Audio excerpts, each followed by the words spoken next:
వ్యవసాయ అనుబంధ రంగాల సమాచార వారధి తెలుగు వన్ అగ్రికల్చర్ ఛానల్కి స్వాగతం. నమస్కారం. నేను రూపానాథళ్ళ. భారతీయ 64 కళల్లో గొప్ప కళ వ్యవసాయం. శ్రమ కోర్చి తోటి వారికి సాయం చేయడమే ఈ కళ ప్రత్యేకత. అలాంటి పొడిమి పుత్రులకు కాలానుగుణంగా వచ్చే సాగు విజ్ఞానం, సాంకేతిక పరిజ్ఞానంపై అవగాహన కల్పించాలనే సదుద్దేశంతో వ్యవసాయ పాత్రికేయులు రాజేంద్ర రెడ్డి నిర్వహించిన సమగ్ర వ్యవసాయ ప్రదర్శనే రైతుబడి అగ్రిషో 2026 హైదరాబాద్ ఎన్టీఆర్ స్టేడియం వేదికగా ఫిబ్రవరి 20 అనగా శుక్రవారం మొదలైన ఈ కార్యక్రమం కొత్త ఒరవడితో ఆదివారం వరకు కొనసాగింది. ఆధునిక వ్యవసాయ రంగంలో వచ్చిన ఎన్నో ఆవిష్కరణలకు రైతుబడి అగ్రిషో కేంద్రమైంది.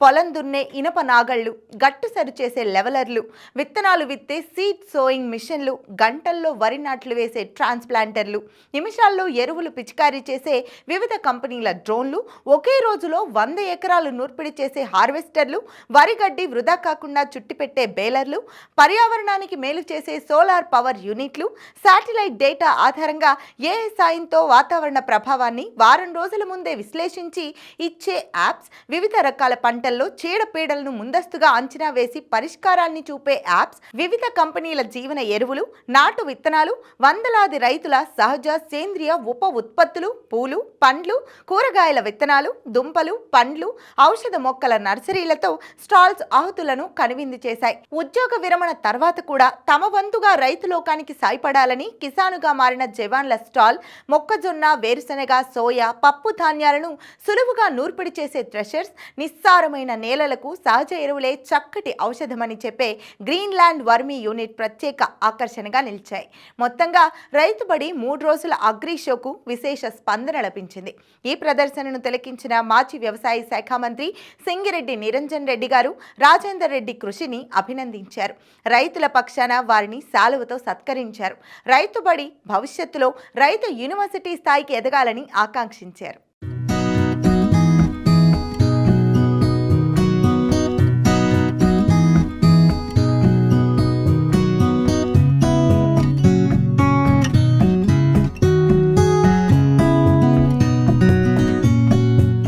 బహుళ విశేషమైనటువంటి ఆదరణ పొందినటువంటి మట్టిబిడ్డ రైతు పక్షపాతి శ్రీ రాజేందర్ రెడ్డి గారు, వారి బృందము, వారితో పాటు కలిసి పనిచేసేటువంటి అందరికీ పేరు పేరున, అదేవిధంగా వారికి సహకరిస్తూ వస్తున్నటువంటి వాళ్ళందరికీ కూడా పేరు పేరున, మీ అందరికీ, ఇక్కడ ఉన్నటువంటి వాళ్ళందరికీ, మీ ద్వారా మిగతా రాష్ట్ర వ్యవసాయ రంగంలో ఉండేటువంటి ప్రజానీకానికి అంతటి కూడా నేను చేతులు ఎత్తి నమస్కారాలు తెలియజేస్తున్నాను. ముందుగా నాకు చాలా సంతోషంగా ఉంది, నిజం చెప్పాలంటే అమితానందంగా ఉంది.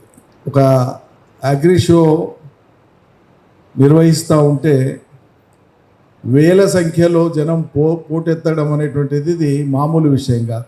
నిరాదరణకు గురైంది అని మాట్లాడుకుంటున్నటువంటి రంగం యొక్క ప్రాముఖ్యతను, అందులో ఉండేటువంటి కష్టసుఖాలను, అందులో ఉండేటువంటి గొప్పతనాన్ని వివరించేటువంటి ఒక వేదిక ఉంది అంటే వీక్షించే వాళ్ళు కానీ, చూసేవాళ్ళు కానీ, అర్థం చేసుకునే వాళ్ళు కానీ, అనుసరించే వాళ్ళు కానీ లక్షల్లో ఉన్నారు అనేటువంటి దానికి ఒక తార్కాణం ఇవాళ అత్యద్భుతంగా నిర్వహించబడుతున్నటువంటి ఈ 3 రోజుల పాటు జరుగుతున్నటువంటి ఈ అగ్రి షో.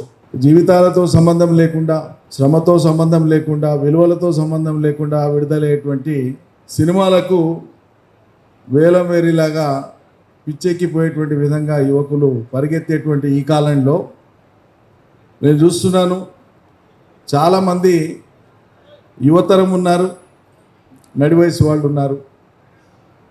ఇవాళ వేల మంది ఈ అగ్రి షోలో పాల్గొని దీన్ని విజయవంతం చేద్దాం, దీన్ని చూద్దాం, ఇక్కడ కొత్త విషయాలు నేర్చుకుందాం, సాంకేతికత కానీ, యాంత్రీకరణ కానీ. రాజేందర్ రెడ్డి నిర్వహిస్తూ వచ్చినటువంటి తెలుగుబడి కార్యక్రమమే దానికి హేతువు, దానికి పునాది.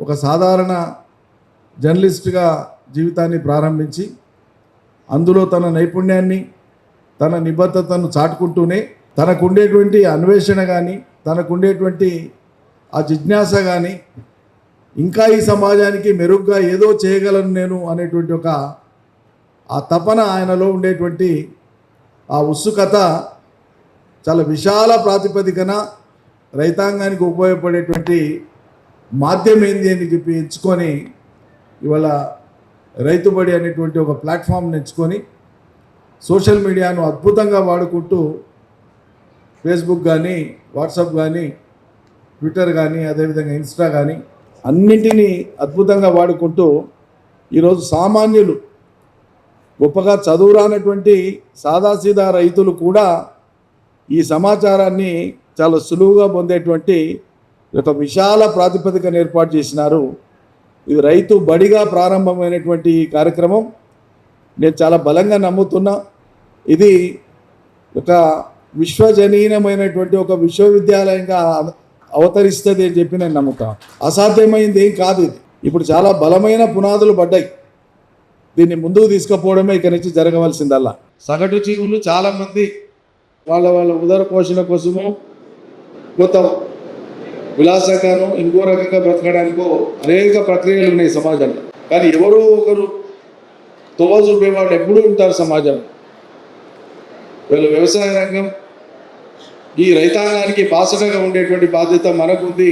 మనం ఏం చేయగలమని శోధించి తప్పించి పరితపించి ఈ సమాచారాన్ని రైతుల దాకా నూతన ఆవిష్కరణలని, నూతన వైజ్ఞానిక విషయాలని, సాంకేతిక విషయాలని, యాంత్రీకరణ విషయాలని, అన్ని వ్యవసాయ పద్ధతులని ఆధునీకరిస్తూ వస్తున్నటువంటి అనేక రకాల ఆవిష్కరణని ఒక సమాచార రూపంలో రైతాంగం దగ్గర తీసుకుపోయేటువంటి ఒక గొప్ప ప్రయత్నం నడుస్తాం. నేను ఇనిషియల్గా మినిస్టర్ ఉన్నప్పుడు వీడియోస్ కొన్ని చూసినప్పుడు ఇదేంతో కొత్త క్రియేటివ్గా ఉంది ఏంటి అని చెప్పి ముందు చూడడం మొదలుపెట్టాం. ఆ తర్వాత రెగ్యులర్గా చూడడం మొదలుపెట్టాం. చాలా ఇంప్రెస్ అయినా, అరే ఇది మేం కదా చేయాల్సిన పని, మా శాఖ కింద ఉండేటువంటి ఒక విశ్వవిద్యాలయం కదా ఈ పని చేయాల్సింది. మా ప్రొఫెసర్లు ఏమైనారు, మా వీసీలు ఏమైనారు, మా అగ్రికల్చర్ డిపార్ట్మెంట్ ఏమైంది, ఐఏఎస్లు అఖిల భారత పరీక్షలు రాసి వచ్చినటువంటి వాళ్ళు శాఖలు నిర్వహిస్తారు కదా అధికారులు. మరి ఎవరికి ఎందుకు ఇంత సులువుగా రైతాంగం దగ్గరికి చాలా విషయాన్ని, చాలా సమాచారం తీసుకుపోవచ్చు అనేటువంటి ఆలోచన ఎందుకు రాలేదని చెప్పి ఒక ఇద్దరు నాకు సిగ్గనిపించింది. ప్రయత్నం అంటూ జరగాలి కదా, సరే జరుగుతుందని చెప్పి నేను ఫోన్ చేసి పరిచయం చేసుకొని మాట్లాడి మీరు రండి ఒకసారి కలుద్దామని చెప్పి రప్పించి మాట్లాడి చాలా అద్భుతంగా చేస్తుంది, ఇది కొనసాగించండి. ప్రభుత్వ పరంగా నేనేం చేస్తే సరిపోతుందో మీరు ప్రణాళికతో రండి, నేను తప్పకుండా నా పీరియడ్లు చేస్తాను.